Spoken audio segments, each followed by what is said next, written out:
बिहार की राजनीति जहां जाति ही धर्म है और राजशाही की तरह नेता पीढ़ी दर पीढ़ी गद्दी संभालते रहते हैं। लेकिन क्या आपने सोचा है, अगर यह सारा गणित एक झटके में पलट जाए तो क्या होगा? क्योंकि इस बार बिहार में कोई नेता नहीं बल्कि एक स्ट्रेटेजिस्ट मैदान में है।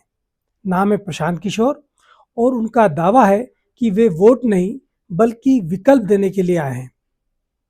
उनकी रैलियों में ये जो भीड़ उमड़ रही है, क्या ये सिर्फ तमाशा है या सचमुच वोटों का सैलाब?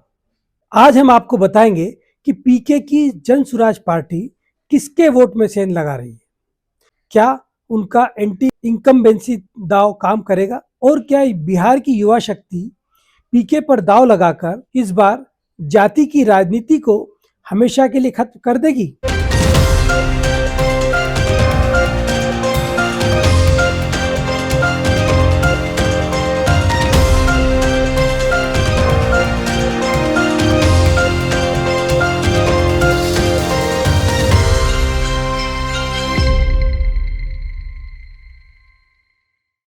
नमस्कार और स्वागत है आपका हमारे चैनल बिग टॉक विद ऋषि पांडे पर। बिहार की राजनीति जो हमेशा जाति समीकरण और पुराने चेहरों के इर्द गिर्द घूमती थी, आज वहां एक नए खिलाड़ी की एंट्री हुई है और वो एंट्री भी जबरदस्त तरीके से हुई है। प्रशांत किशोर यानी पीके और उनकी पार्टी जन स्वराज। आज हम समझेंगे पीके की पॉलिटिक्स क्या है और उनके मुख्य मुद्दे क्या है, उन्हें कितना जन समर्थन मिल रहा है और क्या इससे कुछ बदलेगा। सबसे बड़ा सवाल, बिहार के दो बड़े गठबंधनों एनडीए और महागठबंधन में से पीके किसे ज्यादा नुकसान पहुंचाते हैं। प्रशांत किशोर चुनावी रणनीतिकार से राजनेता बने। उनकी राजनीति का फार्मूला पुराना नहीं बल्कि बिल्कुल नया है। पीके की नई राजनीति की तीन खास बातें हैं।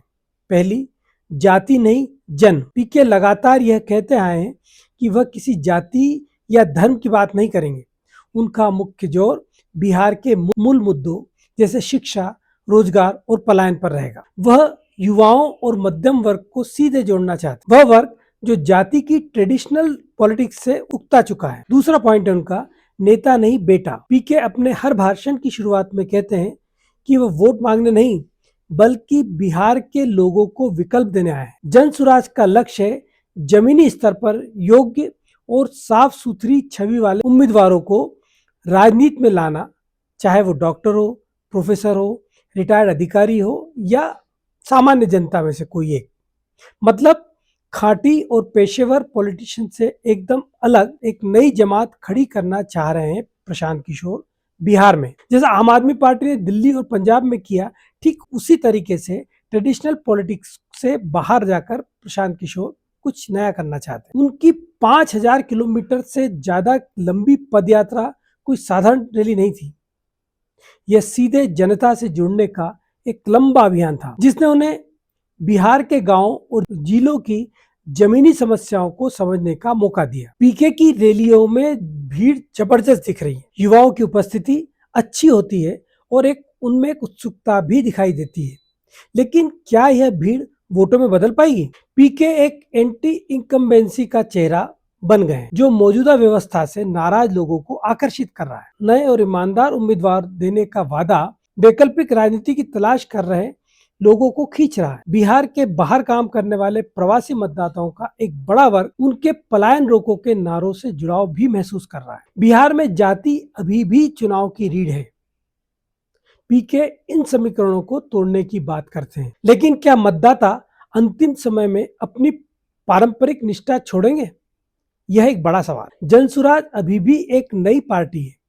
बड़े गठबंधनों की तरह बूथ स्तर पर कार्यकर्ताओं और मजबूत संगठन की कमी उनकी चुनावी मशीनरी के लिए एक बहुत बड़ी चुनौती है। कई राजनीतिक विश्लेषक उन्हें महज एक वोट कटौवा पार्टी मान रहे हैं जो सीटें तो नहीं जीतेगी लेकिन बड़े दलों के वोट काटकर उनके गणित को बिगाड़ सकती है, उनकी चुनावी संभावनाओं को पलीता लगा सकती है। और यह इस चुनाव का एक सबसे दिलचस्प सवाल भी है। पीके का विरोध नीतीश कुमार और लालू यादव की पुरानी लालू नीतीश शैली की राजनीति से है। सर्वेक्षण और जमीनी रिपोर्ट इशारा करती है कि पीके दोनों ही गठबंधनों को नुकसान पहुंचा सकते हैं, लेकिन किस तरह?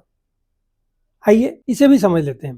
पहले हम बात करते हैं एनडीए मतलब नीतीश कुमार और भाजपा। इस पर पीके की राजनीति का क्या असर होगा? पीके मुख्यमंत्री नीतीश कुमार के शासन पर सवाल उठाते रहे, खासकर सुशासन और विकास के मुद्दे पर उनकी तीखी आलोचना करते रहे हैं। जो मतदाता पारंपरिक रूप से नीतीश के विकास के एजेंडे से जुड़े थे लेकिन अब निराश हैं, वे जन सुराज की तरफ जा सकते हैं। अगर पीके राजगीर जैसे मुख्यमंत्री के पारंपरिक गढ़ में भी ताकत दिखाते हैं तो यह सीधे तौर पर एनडीए के वोट बैंक को कम करेगा। अब बात करते हैं महागठबंधन यानी तेजस्वी यादव, आरजेडी और कांग्रेस पर। इस पर क्या असर होगा? प्रशांत किशोर लगातार तेजस्वी यादव के जंगल राज के पुराने नैरेटिव को उठाते रहे, लोगों को वो भूलने नहीं दे रहे, वो लालू यादव का वो कालखंड, और उन्होंने बेरोजगारों को रोजगार के वादों को भी खोखला बताया। जो तेजस्वी ने जो वादा किया उसको खोखला भी बता रहे हैं। जन सुराज ने मुस्लिम समुदाय को भी आकर्षित करने की कोशिश की। विधानसभा में उनकी आबादी के अनुपात में टिकट देने की बात कही है। अगर मुस्लिम वोटरों का एक छोटा हिस्सा भी आरजेडी के से छिटकता है तो महागठबंधन को बड़ा नुकसान हो, खासकर सीमांचल और मुस्लिम बहुल क्षेत्रों में। बेहतर शासन की चाह रखने वाले सवर्ण और मध्यम वर्ग के वोट जो महागठबंधन के लिए मुश्किल क्षेत्र रहा है, वहां पीके सेन लगा सकते हैं। पढ़े लिखे तबके में, खासतौर पर हम बात करें तो युवाओं की, जो बिहार में करीब 54% तक उनका वोट है। तो राजनीतिक विश्लेषकों का मानना है कि पीके की पार्टी सीधे तौर पर किसी एक दल का वोट नहीं काटेगी, बल्कि यह हर उस वोटर को अपनी ओर खींच रही है जो पुरानी व्यवस्था से थक चुका है, उकता चुका है, निराश हो चुका है। ऐसे में पीके स्विंग वोट्स पर सबसे ज्यादा असर डालेंगे, जिससे वोटों पर हार जीत का अंतर बेहद कम हो सकता है और यह दोनों गठबंधनों के लिए सिरदर्द साबित होगा। जनसुराज ने बिहार की राजनीति में उत्साह पैदा किया है। पीके को लोग पसंद कर रहे हैं, लेकिन राजनीति में सिर्फ भीड़ काफी नहीं होती, आपको मशीनरी और समीकरण भी चाहिए। हाल ही में प्रशांत किशोर 2 राज्यों की वोटर लिस्ट यानी बिहार और पश्चिम बंगाल की वोटर लिस्ट में खुद के नाम होने के विवाद में से भी घिरे हुए हैं, जिस पर चुनाव आयोग ने उन्हें नोटिस भी भेजा है। हालांकि पीके ने इसे उनके बढ़ते प्रभाव और उन्हें धमकाने की कोशिश भी बताया है, लेकिन चुनाव से ठीक पहले यह विवाद उनकी स्वच्छ राजनीति की छवि को थोड़ा नुकसान जरूर पहुंचा सकता है। फिर उनके चुनाव न लड़ने की घोषणा ने भी उन्हें कहीं ना कहीं डेंट तो पहुंचा ही था पहले। पीके और जनसुराज इस बार बिहार में एक तीसरा कोण बनाने में कामयाब रहे हैं।